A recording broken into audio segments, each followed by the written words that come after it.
Hey, this is Barry Canada from L3 Success, and I want to thank you for popping in today for another episode of Lunchtime Recordings. This is episode number 3, and the topic for today will be knowledge is power. Basically, this is one of those sayings that you've probably heard before. Knowledge is power. Knowledge is power. The more knowledge you have, the more powerful that you are. Well, that is not exactly the case. In some instances, having a whole bunch of knowledge or knowing a lot of things doesn't mean that you're the most powerful person that they're out there. It's how you use that knowledge that really makes a difference and determines how powerful that of a person that you really are. And this right here, this particular topic, I got from the scriptures today when I was reading during lunchtime. It's from Colossians, first chapter, verses 9 through 14. And in those chapters, it was Paul who was Paul was praying for the Colossians. And basically what it was is that, the Colossians had developed this belief. They were Gnostic, people, and they believed, in a demiurge, and that there was a being out there that was more powerful than God, the creator of the universe. They believed that the demiurge was the actual creator. And Paul was praying for them that, you guys, do all this studying and everything, and you're learning all these things, right? But the knowledge that you guys are taking in is not correct. The information that you have is incorrect. And that, we want you to be wise. We want you to be, to have wisdom, and be able to discern, the truth. So Paul was praying for them.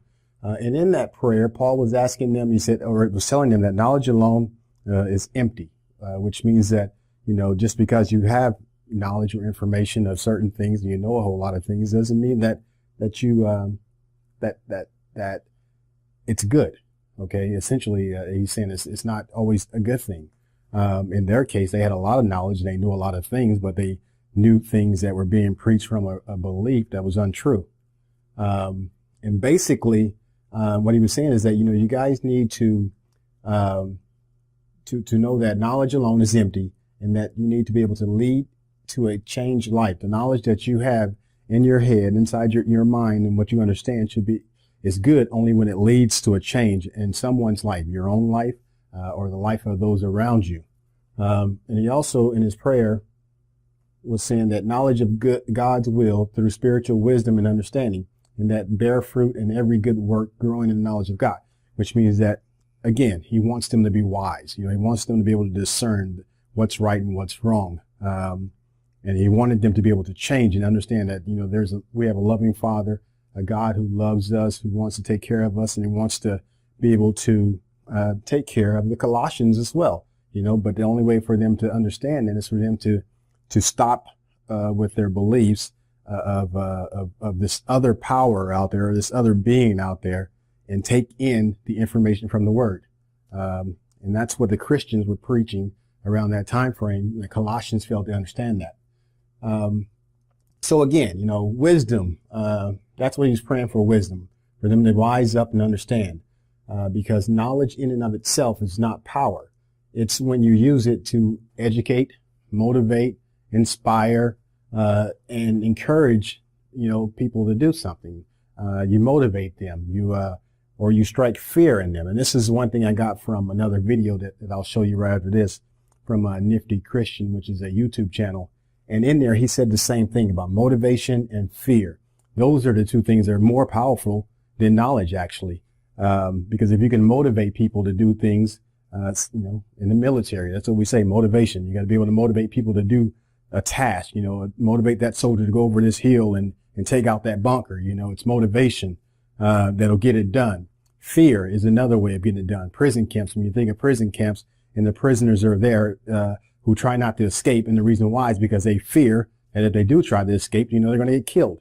So knowledge is one thing, but fear and motivation is another thing. And motivation is pretty much what we're trying to do, or what I'm trying to do with this training here, is to motivate you, to encourage you, to inspire you to do things that you never thought you'd be able to do.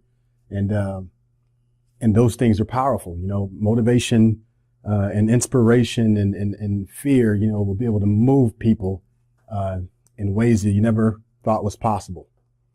So, and then there are other piece right here, which I will throw it in there because, I'm an entrepreneur. I do business online. And I want to say that, making money is important.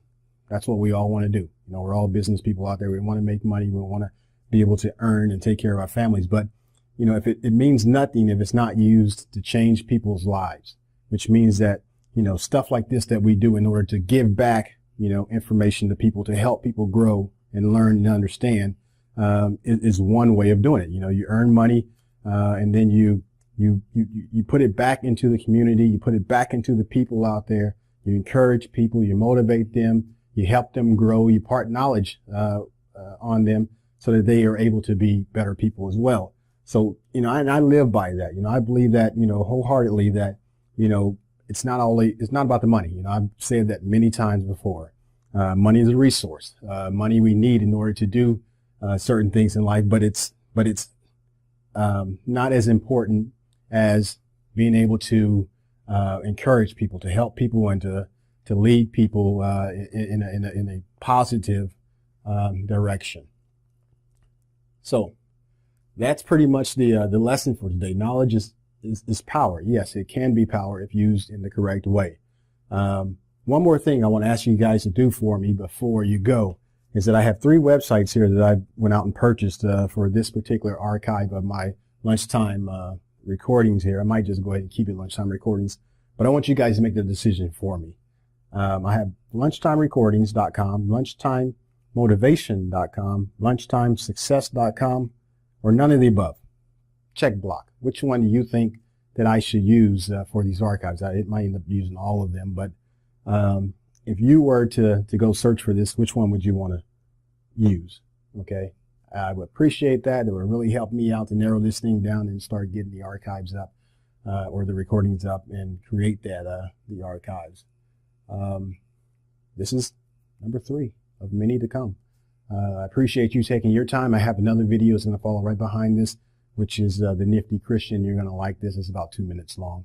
And he'll go through his story and his background, and what he thinks of, this particular subject. And, go to his website also, and, or go to his website or his YouTube channel and like it as well, because this is actually embedded into my video. So I'll give him credit on that, at the bottom of the post. But I appreciate you taking your time being here. I hope that this information that I provided for you leads you to have a very motivated and positive day. This is Barry Canada from L3 Success. One of these websites right here. You choose. Take care, and God bless.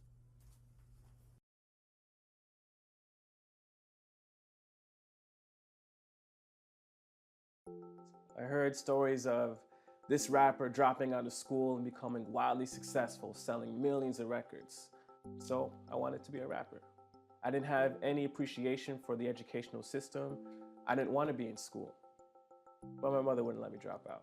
I ended up graduating from the University of Toronto, and after that, I started pursuing my rap career. I ended up in Saskatchewan, a small town there, and it was such a poverty-stricken town. It was just crazy to see how they were living. Just the lifestyle and the culture was a complete culture shock for me. We were doing a school tour, and the teachers were telling us that there were grade 3 kids, grade 4 kids, grade 5 kids that were addicted to crack cocaine. These kids didn't need entertainment from a rap star or a rapper.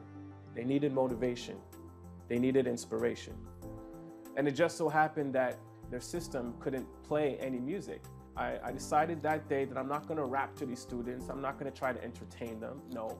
If these people are addicted to drugs, if they're living such a poverty-stricken life, I want to be able to help them get out of that. So I spoke to them, and it was just so ironic that I ended up using the education that I'd received to educate them as to how the drugs was affecting their bodies and their minds. I let them know that there's a better life outside of the town, that there is life outside of this town. A good portion of the students had actually stopped using the drugs. And that was the first time I really realized that, you can be a successful entrepreneur or a successful rapper, but if you're not fulfilled doing what you're doing, what's the point?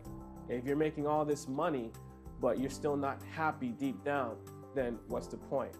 And it was at that point that I realized that I want to change people's lives. I want to be able to speak into their lives, and whatever struggle that they're going through, Words can change that. There's a big saying that goes around that knowledge is power.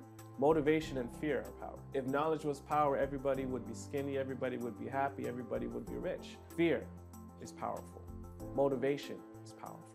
Motivation and fear are the two most powerful things in our lives. If we see somebody mistreating another person, we have the knowledge that that's not right. We know what's right and wrong, but we still don't do what's right. Same case, if we see someone mistreating another person and we're motivated to do the right thing, the motivation will impress upon us and move us to go and do that right thing.